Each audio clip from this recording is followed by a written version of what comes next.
오늘 영상에서 다루는 괌에 대한 이야기는 굉장히 중요한 이야기입니다. 단순히 여러분들께서 괌으로 여행을 위해서 방문하시다가도 충분히 일어날 수 있는 일이니만큼 앞으로 괌 또는 미국으로의 여행을 생각하시는 분들은 이 영상을 끝까지 잘 봐주시기 바라겠습니다.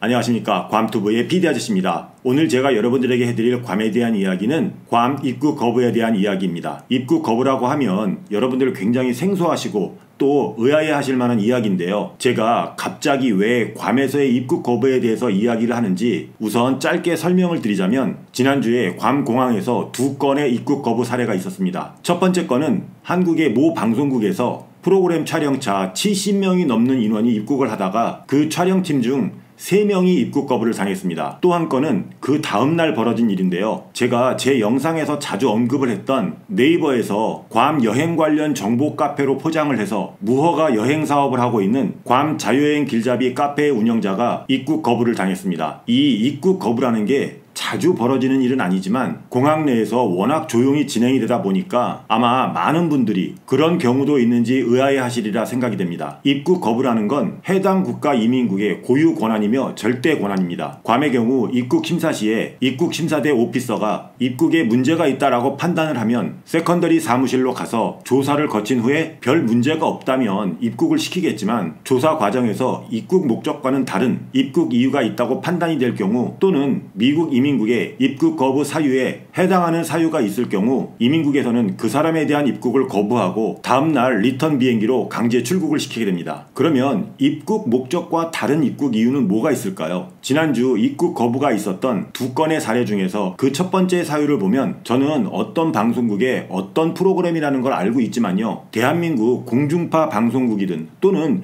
케이블사 방송국이든 미국 땅에 방송 촬영을 목적으로 입국할 때는 그에 맞는 비자를 받고 나서 입국을 해야 합니다. K-POP 같은 공연을 목적으로 하는 입국은 P비자라고 하는 비자를 받아야 되고요. 개그맨 유재석 씨가 받았던 O비자 같은 경우는 연예인이나 예술가에게 주어지는 비자입니다. 결국 방송 시점에서 그 방송을 내보냄으로 해서 광고를 받거나 시청료를 받거나 이렇게 해서 이익이 발생되는 그런 촬영을 할 경우에는 거기에 맞는 비자를 사전에 받아서 입국을 해야 하는 거죠. 괌에 여행을 목적으로 입국하시는 여러분들은 사전 입국 심사 제도인 이스타를 신청하시고 입국을 하시는데요. 이 이스타는 비자가 아닌 비자 면제 프로그램으로서 관광을 목적으로 할 때만 해당이 됩니다. 제가 예전에 업로드했던 비자 관련 영상에서도 말씀을 드렸지만, 미국이란 나라는 방문 목적에 맞는 비자를 받아서 입국을 해야 하고, 만약에 방문 목적에 맞는 비자를 받았지만 그 목적과 다른 이유로 체류를 한다면 언제든지 추방당할 수 있고 입국을 거절할 수도 있습니다. 그러니까 아무리 방송 촬영이라고 해도, 한국에서 아무리 잘 나가는 연예인이라 할지라도 어떤 이익이 발생되는 일을 하기 위해서는 거기에 맞는 비자를 받고 미국에 입국을 해야지, 단순히 관광 비자로 들어와서 촬영을 한다든가 경제적 이익이 발생되는 행동을 한다면 문제가 될 수도 있다는 겁니다. 더군다나 이번에 입국 거부를 당한 방송국 관계자분들은 이민국 오피서가 조사하는 과정에서 촬영을 위해서 괌에 입국을 했다라는 말까지 했어요. 사실 방송 내용이나 기획 의도를 보면 괌을 홍보하고 그런 내용도 있지만, 미국 이민국 같은 경우는 괌 정부와는 전혀 다른 별도의 기관입니다. 괌뿐 아니라 미국에 있는 모든 공항의 이민국은 해당 주의 산하기관이 아닌 미 연방 국토안보국 산하 정부기관입니다. 그렇기 때문에 이민국에서 하는 일은 그 누구도 외압을 가할 수가 없습니다. 일단 입국 거부로 결정이 나면 미국 대통령이라고 해도 그 결정을 취소할 수 없다라는 거죠. 두 번째 입국 거부 사례는 방송국 분들이 입국 거부를 당한 그 다음 날입니다. 괌 현지 관광업계에 종사하는 교민분들을 대상으로 해서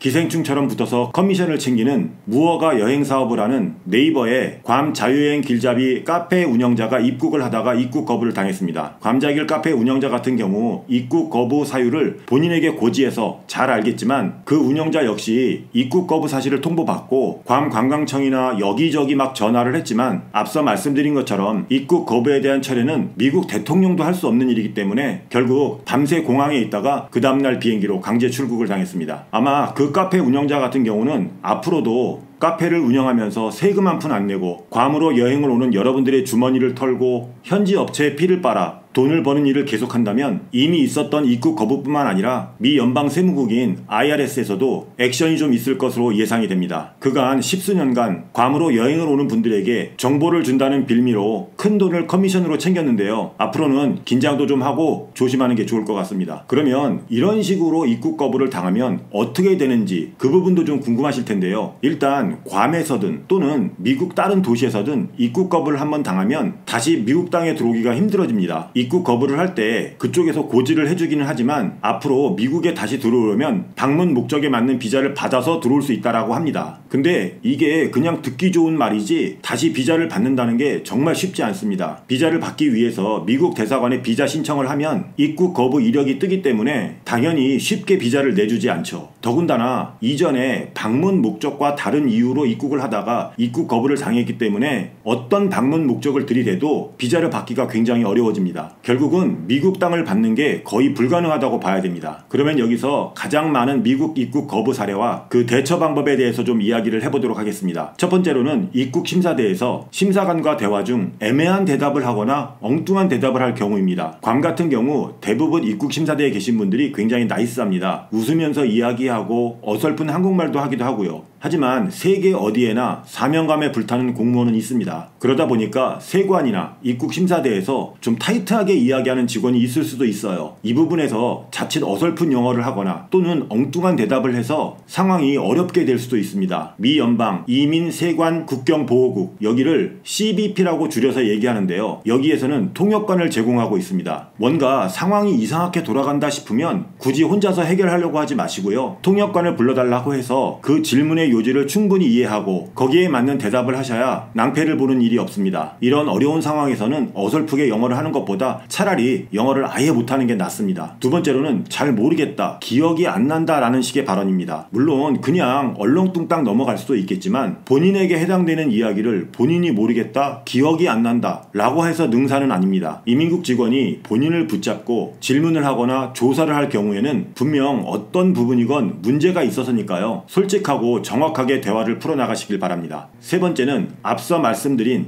입국 거부 사례에서 보듯이 입국 목적이 불분명하거나 다른 목적으로 입국을 할 경우입니다. 다시 한번 말씀드리지만 미국이란 나라는 입국 목적에 대해서 굉장히 까다롭게 보는 나라입니다. 여행을 목적으로 들어온다고는 하지만 방송 촬영이라는 이익이 발생되는 경제활동을 한다든가 또는 여행치고는 잦은 방문으로 여행이 아닌 경제적인 활동을 하는 게 의심이 가는 경우, 이럴 경우에 입국 거래를 당하는 사례가 굉장히 많습니다. 쉬운 예로 유튜버나 블로거 등 이런 인플루언서들이 어떤 기록물을 남기기 위해서 괌을 방문했다 하더라도 입국 심사관에 방문 목적에 대한 질문에 촬영차 왔다 또는 글을 쓰러 왔다, 뭐 유튜브를 찍으러 왔다, 인터넷 작가인데 괌에 대한 글을 좀 쓰기 위해서 왔다 라고 말하는 순간 괌에 온 이유가 이 일을 하기 위해 온 것이라고 간주하게 됩니다. 여기서 깊은 질문을 하게 돼서 그런 일련의 행동들로 인해서 수익이 발생된다라는 것까지 이야기하게 되면 그 순간 단순 여행이 아닌 경제활동으로 간주가 되어서 바로 입국 거부가 될 수도 있습니다. 여기서 한 가지 더 말씀을 드리자면 이스타를 이용해서 여름방학이나 또는 겨울방학에 아이들 학교 스쿨링을 위해서 입국하는 경우도 이민국 심사관의 질문에는 학교를 가기 위해서 왔다라고 말을 하면 안 됩니다. 학교를 다니기 위한 방문이라면 당연히 유학비자인 F비자를 받아서 방문해야 되는 거니까요. 이 부분은 스쿨링을 위해서 입국하시는 분들이 좀 조심해야 될 필요성이 있습니다. 또한 이민국 심사관은 조사 과정에서 방문객의 핸드폰을 꺼내게 해서 SNS라든가 카톡이라든가 이런 거를 열람할 수 있는 권한이 있습니다. 자칫 이런 부분에서 조사 과정에서의 거짓 진술이 들통날 수도 있으니까요. 이런 부분도 잘 알아두시면 좋을 것 같습니다. 하루 차이로 2번의 입국 거부 사례를 들으면서 방송 촬영 같은 경우 어떻게 보면 괌에 좋은 영향을 줄 수도 있는 건데 입국을 하신 다른 스태프분들이라도 무사히 촬영을 좀 하고 가셨으면 하는 바람도 있었고요. 괌 자유여행 길잡이 카페 운영자 같은 경우는 이번 입국 거부를 시작으로 괌에서 더 이상 관광객과 현지 업체들의 기생에서 관광객과 현지 업체들의 주머니를 털어가는 무허가 여행업에 제동의전 걸렸으면 좋겠습니다. 뭐 여러 방면으로 많은 노력을 하고 있으니까요. 그 부분에 대해서는 앞으로도 좋은 소식이 더 있으리라 생각이 됩니다.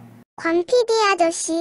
자, 오늘은 지난주에 있었던 두 건의 입국 거부 사례를 듣고 괌을 찾아주시는 여러분들께 이런 이유로 입국 거부를 당한 사례가 있고 또 여러 가지 사유로 입국 거부를 당할 수도 있다는 점을 알려드리기 위해서 영상으로 준비해봤습니다. 다시 말씀드리지만 미국 이민국은 다른 나라 사람이 미국에 들어올 때는 방문 목적이 뚜렷해야 하며 그 목적에 맞는 비자를 발급받고 미국 입국하는 것을 법으로 정해놓았습니다. 또한 이미 비자를 받았거나 비자 면제 프로그램인 이스타를 통해서 입국을 한다 하더라도 방문 목적과 다른 이유로 방문을 했다고 판단이 될 경우 조사를 거쳐서 입국 거부를 할 수 있다는 점을 꼭 알아주시기 바라겠습니다. 한번 입국 거부를 당하게 되면 미국으로의 입국이 굉장히 어려워지고 그 절차 또한 굉장히 까다롭고 어려운 부분이 있으니까요. 오늘 영상을 참고하셔서 불이익을 당하는 일이 없으셨으면 좋겠습니다. 오늘 제가 준비한 괌에 대한 이야기는 여기까지입니다. 오늘 영상 내용이 괜찮았다면 좋아요 버튼 한 번씩 눌러주시고요. 여러분들의 생각과 여러분들의 의견 그리고 여러분들의 궁금한 점을 댓글로 남겨주시면 감사하겠습니다. 아울러 아직까지 구독을 안 하신 분들 구독 버튼 눌러주시고요. 알림 설정까지 해놓으시면 바르고 빠른 괌에 대한 정보를 받아보실 수가 있습니다. 그럼 저는 다음 영상에서 또 다른 유익한 괌에 대한 이야기로 만나 뵙기로 하고요. 지금까지 괌에서 괌투브의 PD 아저씨였습니다. 감사합니다.